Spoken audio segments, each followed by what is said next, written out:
په خوب مې نن خوشحال بابا لیدلی و، بیا مې نر ننګیال بابا لیدلی و.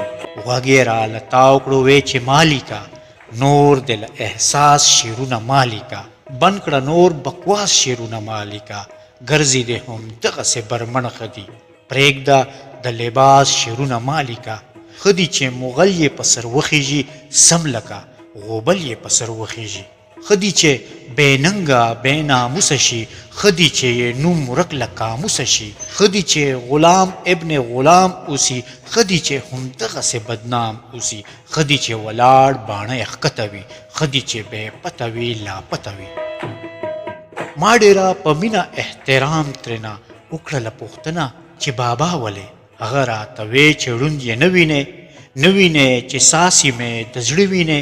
داسې و د پت پالونکي داسې و، داسې و د تخت نیونکي داسې و، داسې و زاړه پښتانه داسې و، داسې و درانه پښتانه داسې و. څه دي چې له ما نه پاتې شوي دي، څه دي چې له ما نه پاتې شوي دي، لا د بل بابا نه پاتې شوي دي.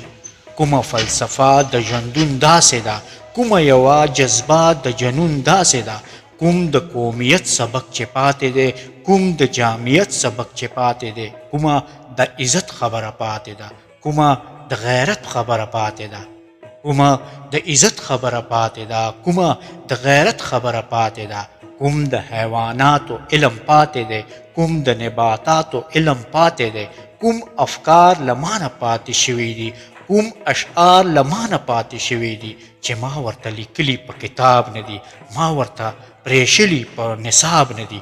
نو کوم قدم یې زما په قدم ایښی دی، کومه یو خبره یې منلی ده، ما چې د ژوندون په لار ویلی دي، کومه یو سندره یې ویلی ده. چا مې ننګ ساتلی د ننګیال فکر، چا بریا اخیسته له بریال فکر، چا توره اخیسته له توریال فکر. شته څوک چې د وخت پاگل راونیسي، شته څوک چې د حال مغل راونیسي، شته څوک چې اغیار له سڼو ونیسي، نن چې استعمار له سڼو ونیسي. څوک دي چې زما په پیغام پوهه دي، څوک دي چې رښتیا په پیغام پوهه دي. بس خو صرف دومره ورته ووایه، بس خو صرف دومره ورته ووایه چې اوس مې هم که دا خبره ومني، صرف دا یوه خبره ومني، نو ګوره چې بیا څومره عزتمن اوسي، ګوره چې بیا څرنګه پتمن اوسي. ننګ دې تل په خپل وطن وقام وکړي، صرف د یو بل د احترام وکړي، زړه سره د یو بل ته سلام وکړي، زړه سره د یو بل ته سلام وکړي.